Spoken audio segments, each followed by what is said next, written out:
Hello नमस्कार, राम राम प्यारे साथियों, कैसे आप सभी लोग। उम्मीद आप सभी लोग अच्छे होंगे। तो सबसे पहले तो आप सब लोगों को छोटी दिवाली की शुभकामनाएं। आप सभी को हैप्पी छोटी दिवाली। तो चलिए, आप लोगों को पता है, देखो आज हम ना एक ऐसे टॉपिक पर डिस्कस करेंगे जिसमें बहुत सारे कंफ्यूज रहते हैं बच्चे कि देखो, जैसे आप लोगों को पता है सीटेट के तो फॉर्म फिल हो चुके हैं सबके। एचटेट की एग्जाम डेट आ गई है, रीट की एग्जाम डेट आ गई है ना। राजस्थान टेट की आ गई है, हरियाणा टेट की एग्जाम डेट आ गई है, लेकिन ऑनलाइन फॉर्म नहीं निकले अभी। तो ऑनलाइन फॉर्म तो कभी भी नहीं निकल सकते, उन चीज़ों को आप छोड़ो। तो बहुत सारे बच्चों का ये होता है कि क्या हम सबकी तैयारी एक साथ कर सकते हैं। बिल्कुल कर सकते हैं। देखिए कैसे कर सकते हैं, मैं बताती हूँ। एक साथ ही सबकी तैयारी चलेगी ये नहीं। अगर आप इनसे भी अलावा कोई टेट कर रहे हो ना, तो सबकी तैयारी सेम ही चलते। थोड़ा बहुत मैं बता रही हूँ, 10-15 नंबर का हेर फेर रहता है इधर उधर, बाकी सब में सेम ही होता है, सेम ही पढ़ना पड़ता है सबके लिए। देखिए आप लोगों को पता है सीटेट है, सीटेट में 5 टॉपिक है, CDP, math, Hindi, English, EVS, 5 तो सब्जेक्ट आते हैं। सेम आपके एचटेट में आते हैं, सेम आपके रीट में आते हैं, ये तो है।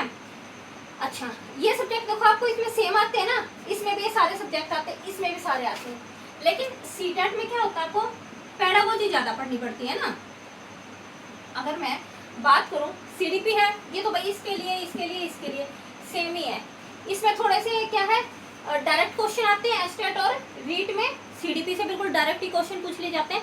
हाँ, इसमें थोड़े लेंथी क्वेश्चन होते हैं, थोड़े से बड़े क्वेश्चन होते हैं, थोड़ी मतलब सोच समझ के ऊपर ज्यादा बेस क्वेश्चन होते हैं। होती वही थ्योरी है, लेकिन उनको क्या है, बिल्कुल एग्जाम्पल के थ्रू लेना होता है। तो ठीक है, आप सीडीपी आपकी सेम ही चलेगी तीनों में। दूसरी बात, मैं मैथ की बात करूँ, मैथ की बात करूँ, मैथ की बात करूँ। देखिए इसमें मैथ में क्या है, 15 नंबर की आपकी आती है पेडागोजी और 15 नंबर का आपका आता है नॉर्मल मैथ। बहुत डीपली मैथ आता नहीं है, नॉर्मल सा मैथ आता है सीटेट में। लेकिन फिर भी अगर मैं बात करूँ ना, मैथ अगर आप पीआरटी लेवल के लिए अगर आप तैयारी कर रहे हो, प्राइमरी टीचर के लिए अगर आप तैयारी कर रहे हो, तो आप लोगों को मैं बोलूँगी कि आप लोगों को 8th क्लास तक आना चाहिए भाई, मस्ट है। हालांकि बहुत सारे क्वेश्चन तो आपको छोटे क्लास से निकल जाएंगे इसमें सीटेट में, बहुत हाई फाई लेवल का मैथ नहीं आता है, लेकिन फिर भी एक आधा क्वेश्चन आ जाता है। तो मैं हर सब्जेक्ट के लिए बोलूँगी, आपको मैथ है जो इसके लिए भी, इसके लिए भी, इसके लिए भी 8th क्लास तक का एनफ है। 8th क्लास कौन सा करें आप, एनसीईआरटी वाला कर ले, वही बात है, आपका बेस क्लियर होना चाहिए, मेन तो बात ये है। ठीक है, अब इसमें 15 नंबर तो आते हैं पेडागोजी। पेडागोजी में मैथ कैसे पढ़ाएं आप बच्चों को, ठीक है। तो उसमें बहुत सारे टैग वर्ड, मैंने एक वीडियो डाली हुई है टैग वर्ड की, उसमें से बहुत सारे क्वेश्चन निकल जाएंगे आपके, ठीक है। तो 15 नंबर की पेडागोजी, 15 नंबर का मैथ आपका इधर से हो जाएगा। अब इसमें मैथ की मैं बात करूँ पीआरटी का, और भाई साहब यहाँ पे तो आपको 8th क्लास तक एनसीईआरटी आनी ही आनी चाहिए। बहुत मुश्किल में नहीं 8th क्लास तक की एनसीईआरटी का मैथ, अगर आप धीरे धीरे एक क्लास का भी लेके चलोगे ना, छोटे छोटे उसमें, तो ईजिली हो जाएगा, ठीक है। सेम इसमें रीट में भी मैंने देखा मैथ वो क्या है, बहुत ज्यादा डीप नहीं आता है, इजी सा ही मैथ आता है। मैथ्स है 8th लेवल तक निकल जाएगा आपका आराम से रीट। तो देखो सेम हो गया ना सबके लिए। और जो पेडागोजी आती है, मैंने बताया आप टैग वर्ड कर लेंगे ना, बहुत सारे क्वेश्चन उसी में से निकल जाएंगे।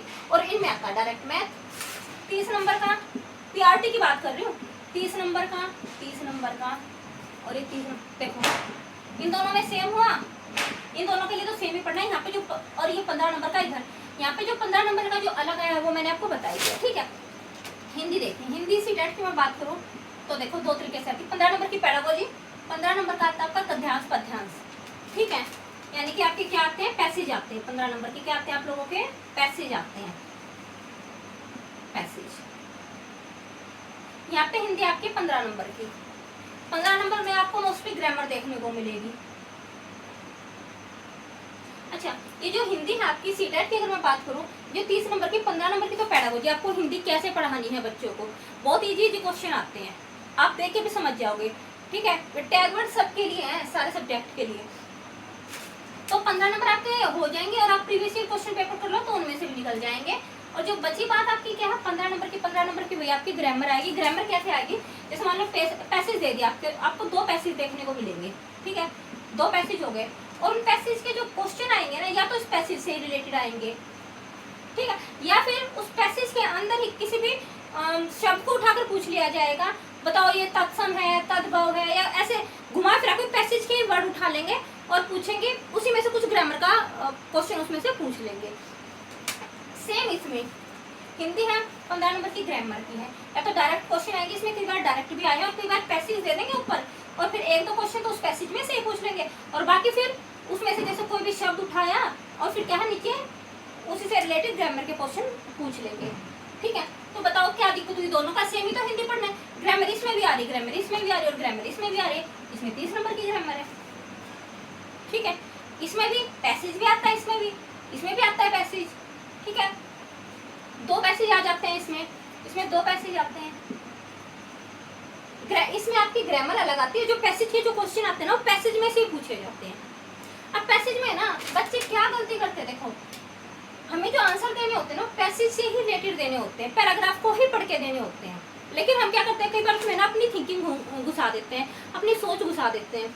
हमें चाहे कुछ भी है, हमने उस पैसेज के को देखना है कि हो सकता है पैसेज किसी भी चीज़ में हो, भाई हो सकता है जो कवि है या जो भी कुछ है रचयिता है जो उस चीज़ का, भाई वो किसी भी चीज़ को कैसे देखता है, हमें उसी तरीके से उसका आंसर देना होता है। लेकिन हम क्या करते हैं कि बार पैसेज की ना सोच के और खुद का ही आंसर दे देते हैं, है ना। तो हमें क्या अच्छे से उस पैसेज को पढ़ना है, पैसेज से ही रिलेटेड हमें आंसर देना है। अगर उसमें कुछ नेगेटिव बात भी है ना पैसेज में, तो हमें नेगेटिव ही आंसर देना पड़ेगा, क्योंकि पैसेज के अकॉर्डिंग हमें चलना पड़ेगा। तो यहाँ पे हम कई बार गलती कर देते हैं। और तो देखिए हिंदी का भी आपका हो गया, कई सारी चीज़ें आपको सेम ही पढ़नी पड़ेंगी, बहुत सारी, कई क्या बहुत सारी चीज़ें। ग्रामर यहाँ पे भी है, यहाँ पे भी है और यहाँ पे ज़्यादा। बस यहाँ पर है फिर क्या है, किसी में वो चीज़ ज़्यादा नंबर की आ रही, किसी में वो चीज़ कम नंबर की आ रही, लेकिन आ सब में रही है। ठीक है, सारे टैट में आ रही है। अगला देखिए, अगर मैं इंग्लिश की बात करूँ, भाई इंग्लिश में वही 50 नंबर की पेडागोजी, 50 नंबर की ग्रामर का पोर्शन आएगा। ग्रामर में वही आपको पता है, ग्रामर बोल दूँ या पैसेज बोल दूँ एक ही बात है। 2 आपको पैसेज देखने को मिलते हैं, उसमें से 1-2 क्वेश्चन तो पैसेज से ही पूछा जाता है, पैसेज से ही। फिर उसमें से कुछ ना कुछ क्वेश्चन उठा लिया जाता है। ठीक है, कि मान लो Ram is a good boy, ऐसे कुछ करके पैसेज होगा, तो जैसे राम ही उठा लेंगे। फिर जैसे मान लो 1-2 क्वेश्चन तो उससे रिलेटेड, फिर ऐसा कोई भी ना वर्ड उठा लेंगे कि according to passage Ram is dash, noun है, प्रोनाउन है, एडवर्ब है क्या, तो इस तरीके से क्वेश्चन आते हैं। यानी कि इसमें ग्रामर के भी क्वेश्चन पूछ लिए जाते हैं पैसेज से रिलेटेड। और 15 नंबर की आपकी डायरेक्ट आती है पेडागोजी। ठीक है, तो इसमें तो पेडागोजी आती ही आती है सीटेट में। ठीक है, इन सब में इतनी नहीं आती है, लेकिन हो सकता है कि अब की बार एचटेट में भी आपकी पेडागोजी आ जाए। इसलिए मैं कह रही हूँ कि साथ के साथ यहाँ की पढ़ाई अगर आ भी गई, अगर मान लो यहाँ पर भी अगर आपकी पेडागोजी आ जाए, जैसे सारे जो स्टेट है अभी वो सीटेट पर बेस करने का सोच रहे हैं अपना ना सिलेबस, कि हम भी क्या है पेडागोजी का पोर्शन ज़्यादा लें। अगर आ गई तो आप, अगर आपकी तैयारी तीनों की इकट्ठी है तो आपका यहाँ का पोर्शन यहाँ पे भी तो काम आएगा ना, पढ़ा हुआ यहाँ पे भी आ जाएगा। आ जाओ पेडागोजी, क्या दिक्कत है। ठीक है, क्योंकि आप सीटेट के लिए तैयार करोगे वो आपका यहाँ पे काम आएगा। ठीक है, तो इंग्लिश और पेडागोजी बहुत मुश्किल नहीं होती है। बहुत सारी चीज़ तो आपको रिपीट ही मिलेंगी कि ये चीज़, ये वर्ड तो यहाँ पे आ गए उनको क्रॉस करते जाओ, बता रखा मैंने। ठीक है, तो हो गया आपका सेम यहाँ पर इंग्लिश आपकी आएगी 15 नंबर की। ग्रामर का पोर्शन ही इसमें ज़्यादा आता है। ठीक है, इसमें पैसेज वगैरह तो नहीं आते थे, ग्रामर का पोर्शन ज़्यादा आता है। और इसमें भी देखो, इसमें भी पैसेज भी आता है, ग्रामर भी आता है, 30 नंबर का होता है ये। ग्रामर भी पैसेज भी। ठीक है, 2 आपको पैसेज देखने को मिलते हैं इसमें रीड की अगर मैं बात करूं। और 15 नंबर का आपका क्या आता है, आपका ग्रामर का पोर्शन आता है।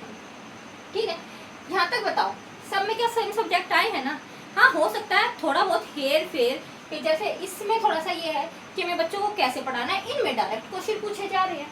लेकिन अगर आप 1% मानो, जैसे पिछली बार है स्टेट का सिलेबस चेंज हो रखा है, लेकिन क्वेश्चन पेपर पुराना ही आया था, पेडागोजी नहीं आई थी। अब की बार बाई चांस आ गया तो आपका सिलेबस सेम ही तो हुआ है ना। तो पेडागोजी भी आप कर लो तो अच्छा है, वेल एंड गुड है। और सबकी तैयारी एक साथ ही करके चलनी है, सारे सेम ही सब्जेक्ट है।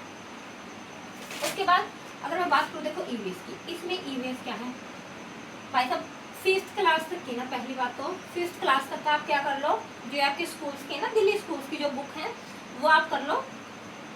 जो आपकी ये ना ईवीएस की 3rd, 4th, 5th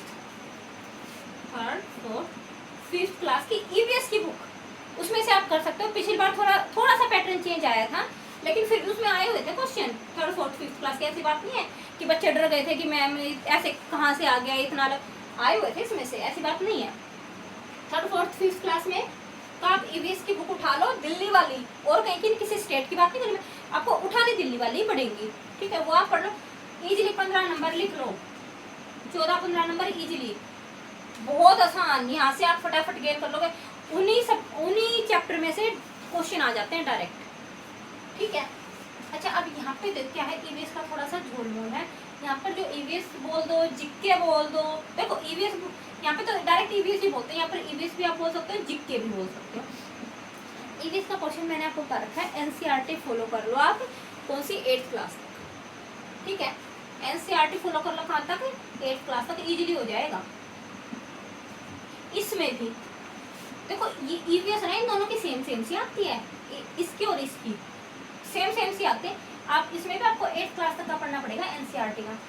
science, geography, history दोनों का सेम पोर्शन है। हाँ, इसमें इतना लेवल नहीं आता है, इसमें थोड़ा कम लेवल का आता है, 5th क्लास तक हो जाता है।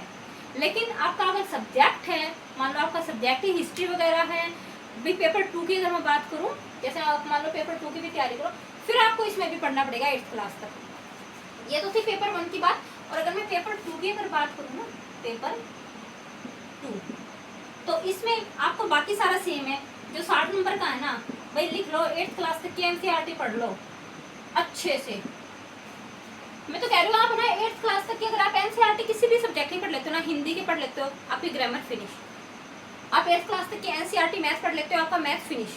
और आप 8th क्लास तक की एनसीईआरटी की भाई अपनी वो साइंस और एसएसटी की बुक पढ़ लेते हो, तो आपका ये ईवीएस का या जीके कुछ भी लगा लो, ईवीएस बोल दो, जीके बोल दो, फिनिश, ठीक है।